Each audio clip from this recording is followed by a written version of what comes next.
Twilight's Nightmare Night. Can this night be any weirder? Nightmare Night was almost every pony's favorite holiday. For the main six, this was one of the best celebrations of the year. Rainbow Dash got to go around playing jests on unsuspecting ponies. Pinkie Pie got tons of candy, which she always splits with Fluttershy, who was too scared to go out and get sweets. So she took the time to make her house the scariest one for any contest that would commence. Applejack was always excited for this particular night, on which she would sell her specially decorated apple treats to any pony whose stomach pursued the tasty snack.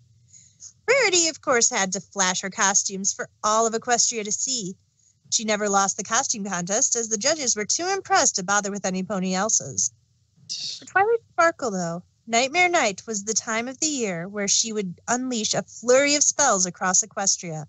Spells of terror that would harmlessly scare ponies, and spells that rewarded all when the night drew to a close. This year, Spike, I think I'll make an exact replica of Nightmare Moon. The thought of her master plan enthralled Twilight to the extent that Spike had to get her a bag for her hyperventilation. Remember, Twilight, you have to actually watch your spells. Last year, that group of snakes almost caused serious damage to half the town. Spike always worried about her spells. Half of them seemed completely unsafe to him. And then again, he was always the one getting battered when one of her spells was miscalculated. Yeah, I know, Spike. Don't worry, I've gotten better since last year. He continued to whisper under his breath, opening the door for a group of young fillies and Pinkie Pie, who were expectant of candy. Hey, Twilight, I see you didn't dress up this year. That impression of Granny Smith you did last year was nothing compared to Granny Smith's impression of Granny Smith. Pinkie Pie was always way too overexcited for Nightmare Night. She never experienced a sugar rush, oddly enough. Her main energy was rumored to come from a supercharged piece of candy that kind of melted within her heart. At least that's a story told on Nightmare Night. Twilight groaned. Pinkie Pie, that wasn't Granny Smith. As I've told you plentiful times, I was Star Swirl the Bearded, esteemed astrologer of Equestria's olden days. But yes, her impression of herself was made to perfection. Twilight couldn't argue with Pinkie logic anymore. It was never wrong, and to try to inspect it was always proved futile. Pinkie looked up, shaking her head quickly before reacting and responding to Twilight. Wish I could stay, but seems there's more candy over there. Go to Dash! She soared off, leaving Twilight in the dust, mouth suspended in the air.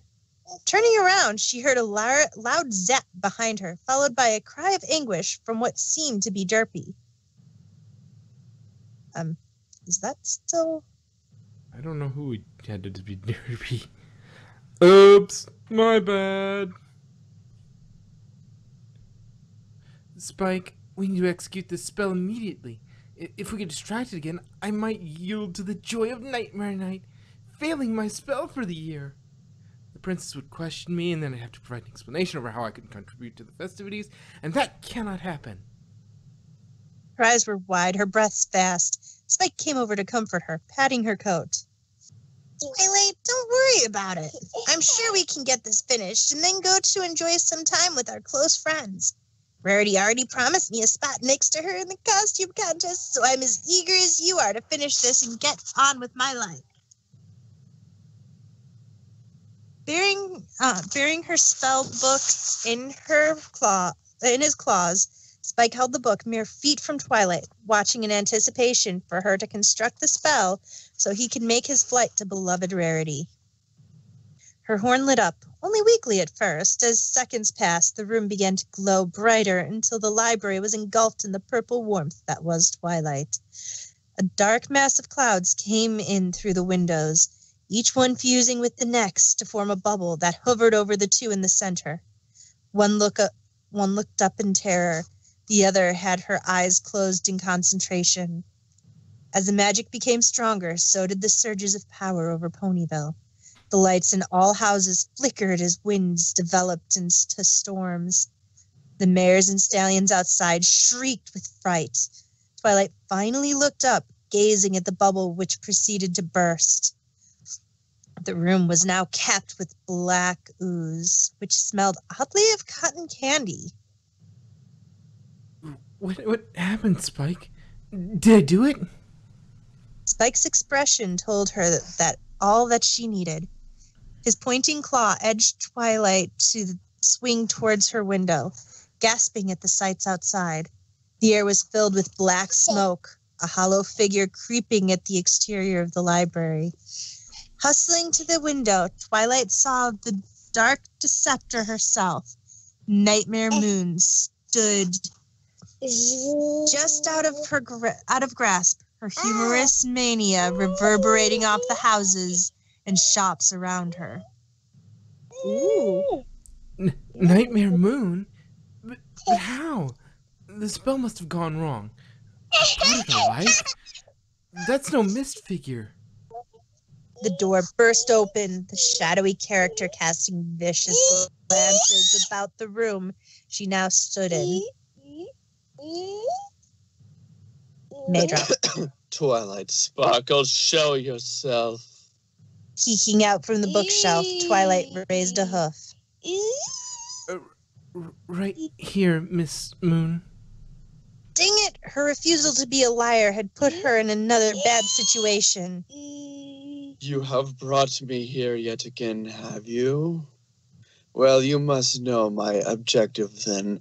I can assure you that it is not making this happy nightmare night.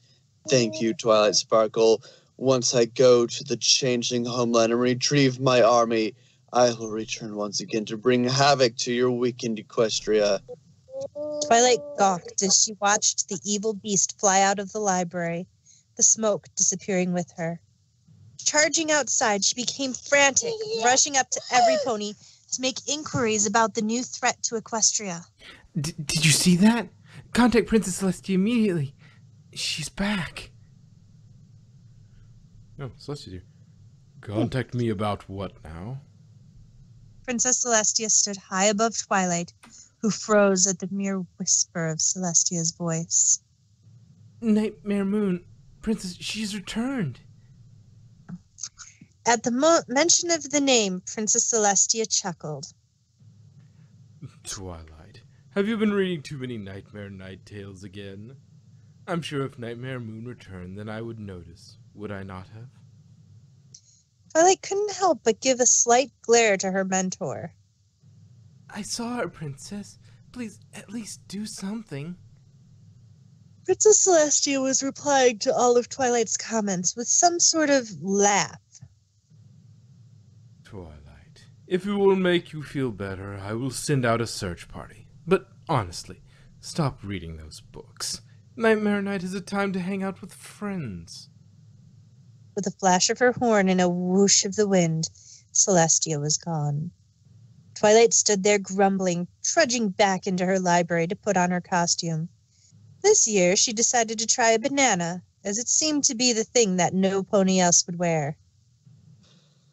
Dost thou think we sufficiently tricked Twilight, sister? Luna pushed the banana costume down onto Celestia, trying to fit her horn into the small hole at the top. Well, I do it. That was Celestia. Yeah. Well, I do admit your acting was well played, and my emotions were so flawlessly played out. I think we actually did it. Next Nightmare Night, we should trick Shining Armor into thinking his wife is a changeling. Again. They both chortled with one another, clapping their hooves together at another successful Nightmare Night. Author's note. Well, here's a Nightmare Night story in honor of our great holiday. Enjoy!